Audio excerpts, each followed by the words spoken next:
दोस्तों नमस्कार। शपथ समाचार में आपका स्वागत है। पेश है आज की मुख्य खबर। गोरखपुर से मुख्यमंत्री योगी आदित्यनाथ ने आज तिरंगा यात्रा के जरिए राष्ट्रवाद और देशभक्ति का संदेश दिया। मुख्यमंत्री योगी आदित्यनाथ के नेतृत्व में गोरखपुर में निकली तिरंगा यात्रा में बड़ी संख्या में लोग शामिल हुए। हाथों में तिरंगा और भारत माता की जय के नारों के बीच पूरा माहौल देशभक्ति से सराबोर नजर आया। मुख्यमंत्री योगी आदित्यनाथ ने नगर निगम परिसर में रानी लक्ष्मीबाई की प्रतिमा पर पुष्पांजलि अर्पित कर तिरंगा यात्रा की शुरुआत की। यात्रा शहर के प्रमुख मार्गों से होते हुए रेलवे स्टेशन स्थित महाराणा प्रताप चौक तक पहुंची।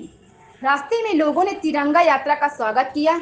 बड़ी संख्या में युवाओं और स्थानीय लोग ने भी यात्रा में हिस्सा लिया।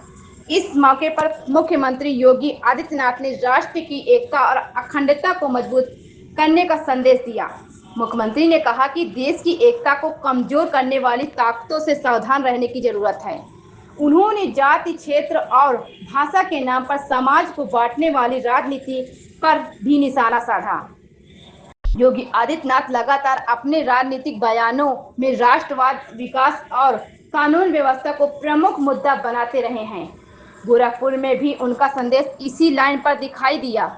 मुख्यमंत्री ने कहा कि भारत आज दुनिया के सामने मजबूती के साथ खड़ा है और देश को कमजोर करने की कोशिशों को सफल नहीं होने दिया जाएगा।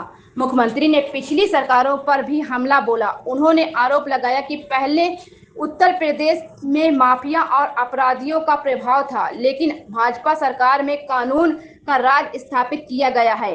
योगी ने कहा कि प्रदेश में विकास के साथ साथ सुरक्षा का माहौल मजबूत हुआ है और आम आदमी को सरकार की योजनाओं का भी लाभ मिल रहा है। गोरखपुर की तिरंगा यात्रा को मुख्यमंत्री योगी आदित्यनाथ के सियासी संदेश के लिहाज से भी महत्वपूर्ण माना जा रहा है। उत्तर प्रदेश सन 2027 विधानसभा चुनाव की तैयारियां धीरे धीरे तेज हो रही हैं। ऐसे में मुख्यमंत्री को राष्ट्रवाद, विकास, कानून व्यवस्था और विपक्ष पर हमला आने वाले राजनीतिक माहौल की दिशा का संकेत भी माना जा रहा है।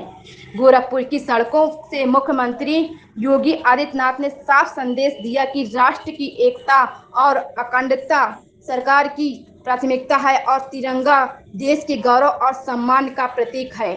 शपथ समाचार ब्यूरो। यह आजादी अचानक नहीं मिली हमें, आजादी के लिए कीमत चुकानी पड़ी थी।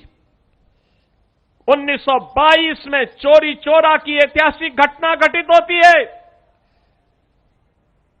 इस ऐतिहासिक घटना ने अंग्रेजों की चूलों को हिला करके रख दिया था। 1925 में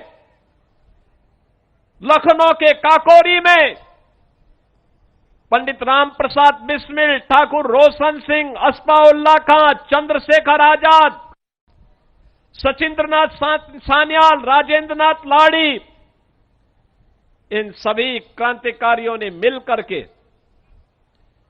भारत को लूट करके ब्रिटिश सर जो पैसा इंग्लैंड ले जाना चाहते थे, उस पैसे को वापस अपने कब्जे में लेकर के भारत की आजादी के लिए उसका इस्तेमाल हो, इसके लिए उन्होंने कार्य प्रारंभ किया था। एक train action, Kakori train action की घटना को अंजाम दिया था।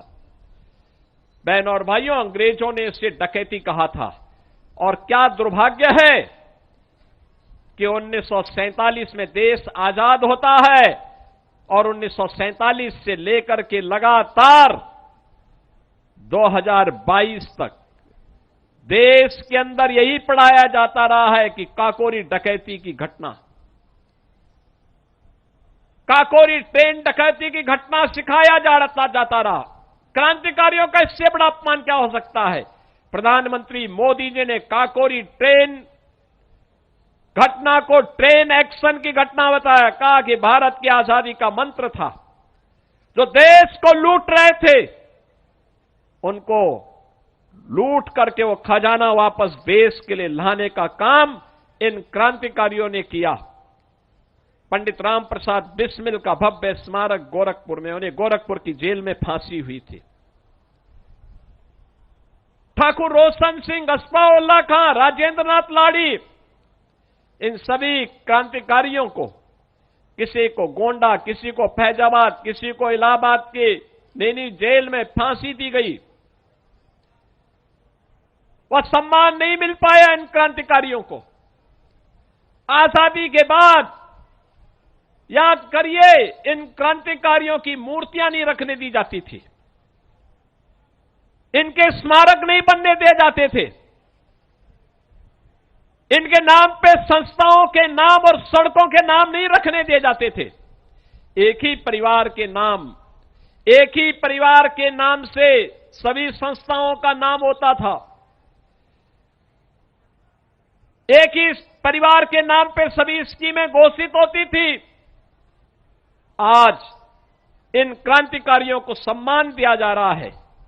ये तिरंगा यात्रा भारत के उन हुतात्माओं को, अमर बलिदानियों को, स्वाधीनता संग्राम सेनानियों के प्रति सम्मान का प्रतीक भी है। हर घर तिरंगा के माध्यम से हम सब भारत के प्रतीकों के प्रति सम्मान का भाव व्यक्त करें। इस विश्वास के साथ ये यात्रा आज हमारी यहां पर प्रारंभ हो रही है। मैं आप सबका आह्वान करूंगा, आपके हाथ में तिरंगा है, ये तिरंगा हम अपने हाथ में लेकर के चलेंगे। जो लोग सड़कों पर खड़े हैं वह भी इस तिरंगा यात्रा का हिस्सा बनेंगे। ऐसा नहीं कि वे लोग अपनी जगह पे बैठ जाएं, या तिरंगा को फेंकना नहीं है, ये तिरंगा भी हमारे हाथों में होगा। और जब यात्रा महाराणा प्रताप की मूर्ति में विश्राम लेगी, तिरंगा को अपने घर में ले जाकर के अपने घर में पहना करके सेल्फी विद तिरंगा के साथ इसको अपलोड करिए। आप देख रहे हैं शपथ समाचार।